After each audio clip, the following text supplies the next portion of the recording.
మొన్న ఆఫీస్కి వచ్చాడు కదా, తప్పులో ప్రేమ తిక్కలో పెళ్ళి. బ్యాడ్గాడ్లో ఉన్నారా బాబు?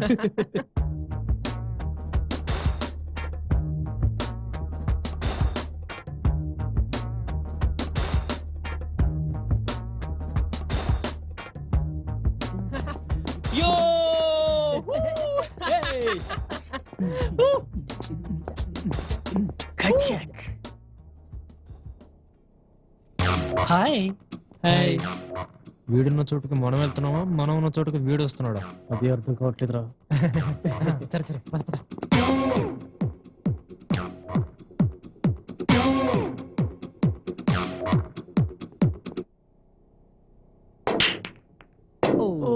Bad luck. Try again.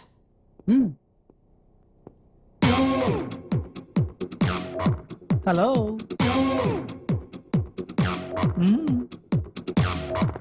తమాషాగా ఉందా ఏంటి? ఎక్కడ పడితే అక్కడ.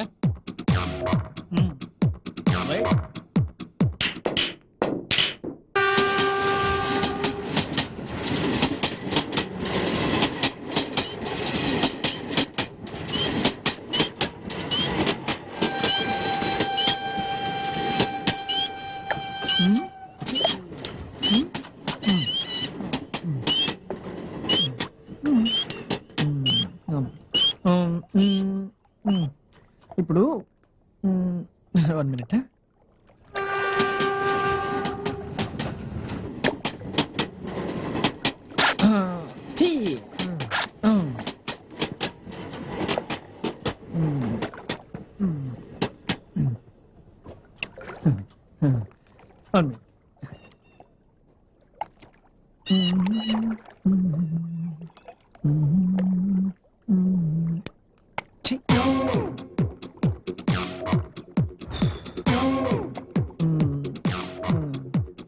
డబ్బు ఎక్కడ పెట్టారు?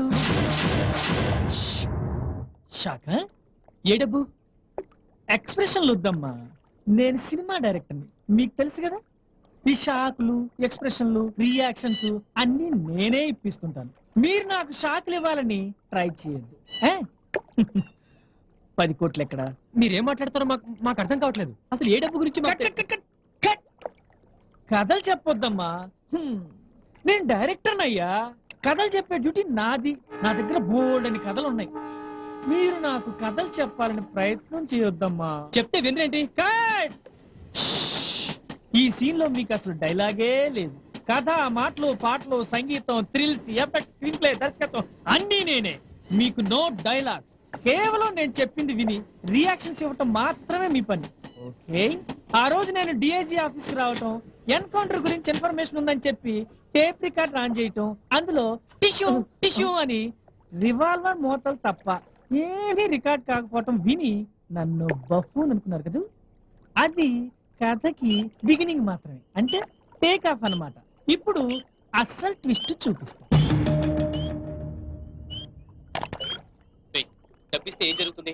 వెంటనే మనకు ఉద్యోగాలు ఇచ్చేస్తారా? మనకు కష్టపడి మాఫియా వాళ్ళని పట్టుకుంటే వాళ్ళేదో ప్రాణాలకు తెగించి పట్టుకున్నట్టు ఫోటోలు తీసుకుని పోజులు ఇచ్చారు. అప్పుడే మర్చిపోయావా?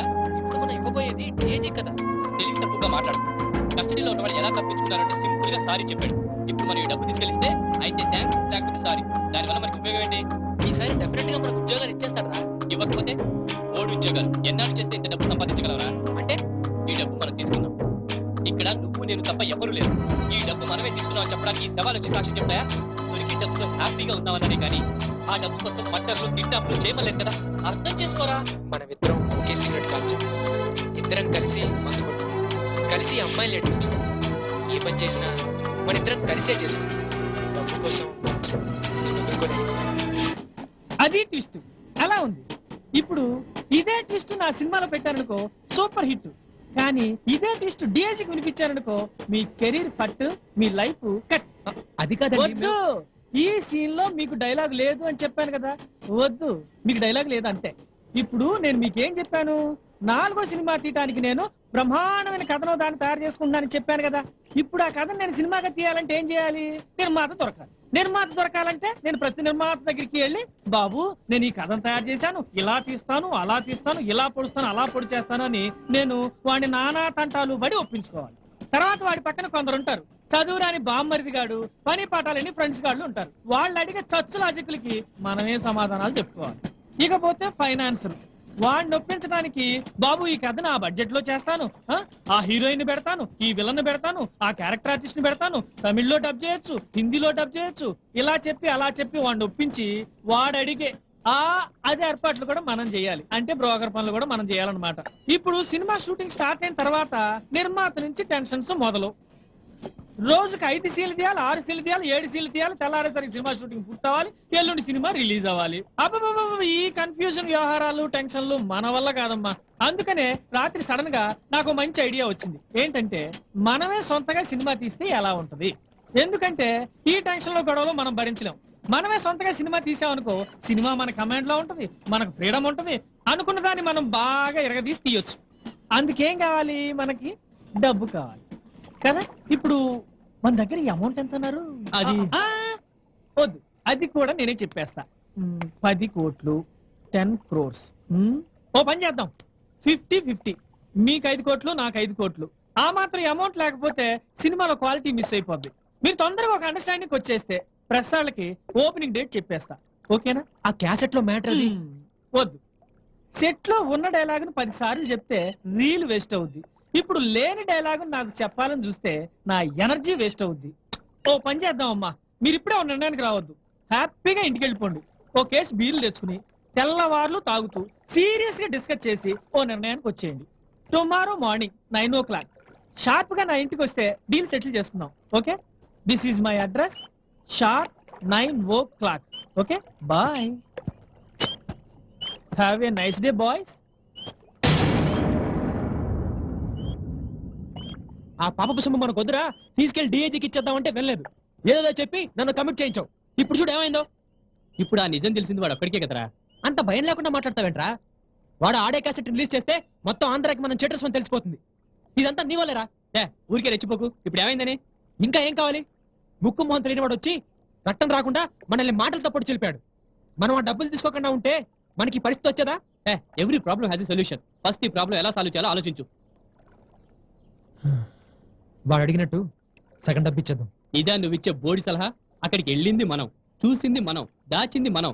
వాడు మధ్యలో వచ్చి క్యాసెట్ వినిపిస్తే సగం డబ్బు ఇచ్చేయాలా? అది మనం కష్టపడి సంపాదించింది కాదురా. అయితే ఇప్పుడు సగం ఇచ్చిన తర్వాత మళ్ళీ వాడి క్యాసెట్ వినిపించి మళ్ళీ డబ్బులు అడగడానికి గ్యారంటీ ఏంటి? మనం సేఫ్గా ఉండాలంటే ఒకటే దారి. ఏంటది? ఈ విషయం తెలిసింది వాడు ఒక్కడికే కాబట్టి వాడిని లేపేద్దాం. ఆఖరికి మర్డర్ చేయడానికి కూడా సిద్ధపడిపోయావా?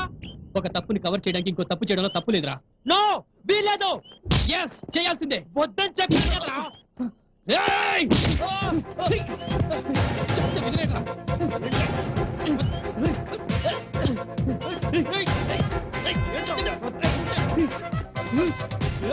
రేయ్, నాకు పిచ్చెక్కిందిరా, నాకు పిచ్చెక్కిందిరా.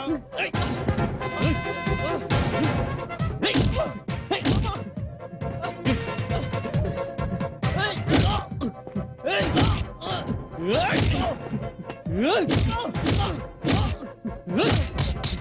మర్డర్ చేయడం చూశానని మరొకడేస్తే వాడిని కూడా లేపేస్తావా?